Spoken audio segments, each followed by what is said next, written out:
La plupart d'entre nous ont cet ami qui semble toujours d'une confiance inébranlable, correspondant au moule de ce que la société moderne considère comme assuré de soi. Ils se déplacent avec une certitude, comme s'ils étaient naturellement dotés de cette caractéristique dès la naissance. Mais lorsque nous plongeons dans les profondeurs de la philosophie stoïcienne, nous sommes confrontés à une compréhension nuancée et profonde de la confiance.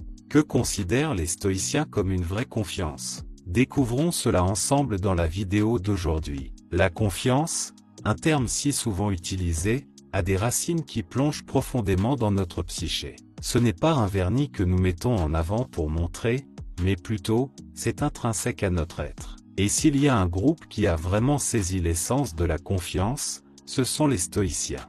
L'approche des stoïciens envers la confiance était également profondément liée à leur compréhension du cosmos. Ils croyaient que tout est entrelacé dans un ordre prédéterminé, un concept connu sous le nom de destin. Cette compréhension, loin de mener à la résignation, alimentait leur confiance. Si tout est préordonné, alors notre rôle n'est pas de résister, mais de comprendre et de travailler en harmonie avec cet ordre naturel.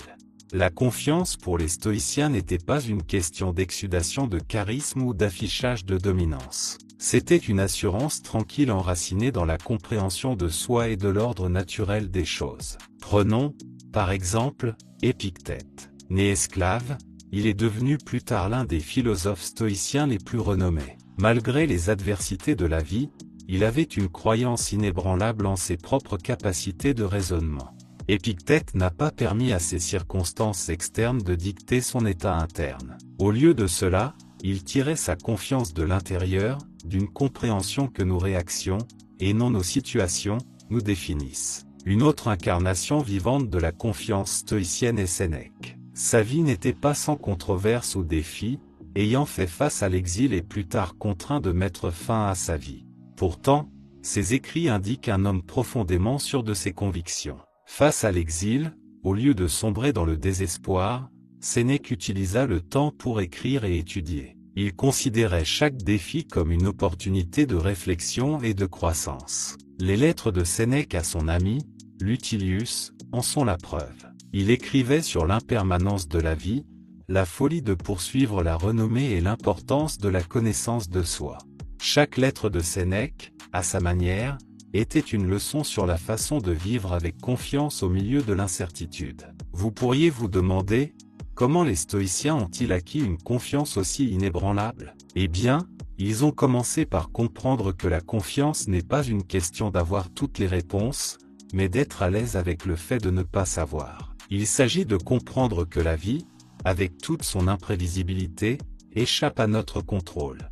Ce qui reste en notre contrôle, cependant, c'est notre réaction face à elle. Dans leur quête de compréhension de la confiance, les stoïciens méditaient également fréquemment sur la mort. Cela peut sembler contre-intuitif, mais ce memento mori, une réflexion sur la mortalité, renforçait leur confiance. En se rappelant régulièrement de la nature éphémère de la vie, ils devenaient plus courageux, profitant de chaque instant.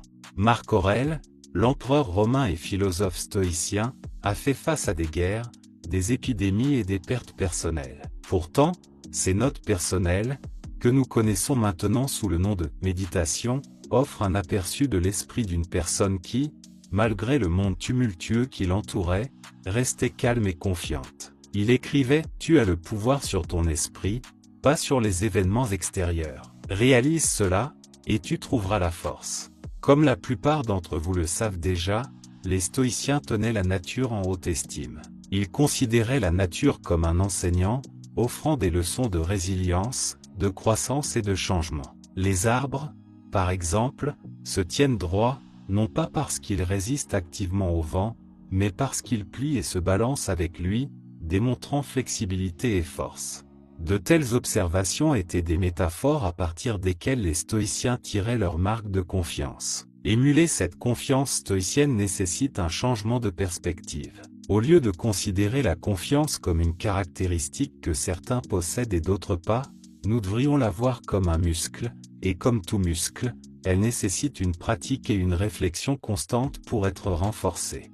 Les stoïciens faisaient cela grâce à la rédaction quotidienne d'un journal, la méditation et la participation à des dialogues socratiques. Une autre leçon des stoïciens est l'évitement de la validation externe. Alors que la société associe souvent la confiance à des éloges et à des réalisations, les stoïciens croyaient en la validation interne. Ils comprenaient que la recherche de louanges externes est sans fin et conduit souvent à l'insatisfaction. Pour les stoïciens, la confiance venait du fait de vivre conformément à la nature et à leurs propres principes. Chrysippe, un autre pilier du stoïcisme, en est un exemple. En tant que chef de l'école stoïcienne à Athènes, il mettait l'accent sur la logique et l'éthique, exhortant les étudiants à tirer leur confiance de la connaissance et de la vertu plutôt que de l'opinion publique. En agissant ainsi, il posa les bases d'une confiance à la fois authentique et durable. Caton le Jeune, un autre stoïcien éminent, portait souvent des tuniques dépareillées à Rome, un endroit où la mode était le reflet du statut. Interrogé sur sa tenue vestimentaire, il remarqua qu'il souhaitait remettre en question les normes sociales et tester son propre sens de l'embarras. À travers de telles actions délibérées, il cherchait à renforcer sa confiance en adhérant à ses convictions, indépendamment des jugements externes. Vous voyez, la confiance stoïcienne consistait également à embrasser la vulnérabilité. Reconnaître et accepter ses vulnérabilités et imperfections est un témoignage d'une confiance authentique. C'est la reconnaissance que, même si nous ne sommes pas parfaits, nous sommes authentiques dans nos poursuites. Un autre aspect essentiel était l'attitude des stoïciens face à l'échec. Ils ne considéraient pas l'échec comme un reflet de leur valeur, mais comme une opportunité de croissance. Ils croyaient que les revers et les défis faisaient partie naturelle de l'existence humaine et offraient des leçons précieuses.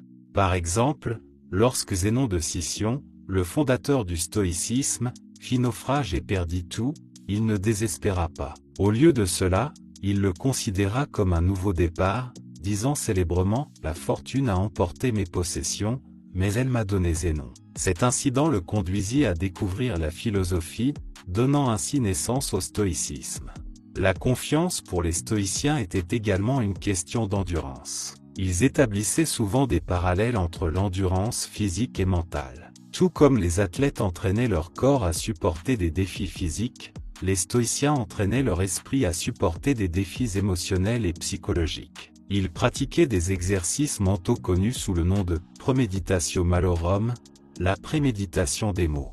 Cela consistait à réfléchir sur d'éventuels événements négatifs. Non pas pour devenir pessimiste, mais pour préparer l'esprit, pour l'accoutumer au choc de la vie. Les stoïciens croyaient qu'en anticipant les revers potentiels, ils pouvaient faire face à n'importe quelle adversité avec calme et confiance. En creusant davantage, les écrits stoïciens soulignent fréquemment l'impermanence de la vie. L'idée que tout est dans un état de flux. Comprendre et accepter cela était considéré comme une source de confiance. Pourquoi? Parce que lorsque l'on intériorise la nature transitoire de toute chose, y compris de sa propre vie, on peut se concentrer sur le présent, sur l'action alignée avec la vertu, et sur la réponse aux défis de la vie avec équanimité. Maintenant, sur le plan communautaire, les stoïciens tiraient également leur confiance de leur communauté. Ils croyaient au concept de cosmopolitisme, selon lequel tous les humains sont citoyens du monde. Cette interconnexion signifiait qu'ils n'étaient pas seuls dans leur poursuite. Ils tiraient leur force de la sagesse collective de l'humanité, s'appuyant sur l'expérience de ceux qui les avaient précédés et de ceux qui marchaient à leur côté. Ainsi, ils trouvaient une confiance collective, partagée, sachant que bien que le voyage soit individuel, le chemin était bien fréquenté. Alors, à quel point êtes-vous confiant? Imaginez, un instant, que vous êtes assis avec les philosophes stoïciens à l'agora. Ils aimaient poser des questions réfléchies. Voici 3 questions que les stoïciens auraient pu se poser pour évaluer leur confiance. Est-ce que je tire ma valeur de moi-même, ou des validations externes? Puis-je faire face confortablement à l'incertitude, sachant que je ne peux pas tout contrôler, mais que je peux contrôler ma réponse? Est-ce que je vois les défis comme des obstacles ou des opportunités de croissance? Ce sont des questions pour vous et moi de réfléchir, en réfléchissant aux enseignements stoïciens. Rappelons-nous que la confiance ne consiste pas à paraître infaillible ou inébranlable. Il s'agit de posséder une compréhension profonde de soi-même, accepter les changements de la vie et tirer de la force de nos principes et croyances. La confiance stoïcienne nous enseigne à être résilients, à embrasser les défis et à toujours chercher la croissance. Il s'agit de reconnaître que notre valeur n'est pas déterminée par les circonstances externes, mais par nos croyances et actions internes. Construisons une confiance qui n'est pas seulement superficielle, mais qui émane du tréfonds de notre être. Rappelez-vous, selon les mots de Sénèque, la difficulté renforce l'esprit comme le travail fait le corps. Adoptez les défis, acceptez les imperfections et trouvez la confiance dans le parcours de la découverte de soi et de la croissance. Parce qu'après tout, la vraie confiance, comme celle des stoïciens, ne consiste pas à rester droit face aux applaudissements, mais à rester inébranlable au milieu des tempêtes. Vous savez, la beauté de la philosophie stoïcienne est qu'elle suscite toujours des conversations si stimulantes. Je suis curieux d'entendre ce que vous retenez de notre discussion aujourd'hui. Laissez un commentaire ci-dessous partageant ce qui a le plus résonné en vous. Et hey, si vous avez trouvé cela éclairant, n'hésitez pas à répandre la sagesse en cliquant sur le bouton « J'aime » et en partageant avec vos amis. Continuons ce dialogue. Au fait, si vous avez parcouru avec nous cette discussion jusqu'ici, il est clair que vous êtes vraiment intéressé. Pourquoi ne pas plonger un peu plus profondément? Oh, et il y a une autre vidéo qui est sur le point d'apparaître sur votre écran. Croyez-moi, vous ne voudrez pas la manquer. Jetez un œil.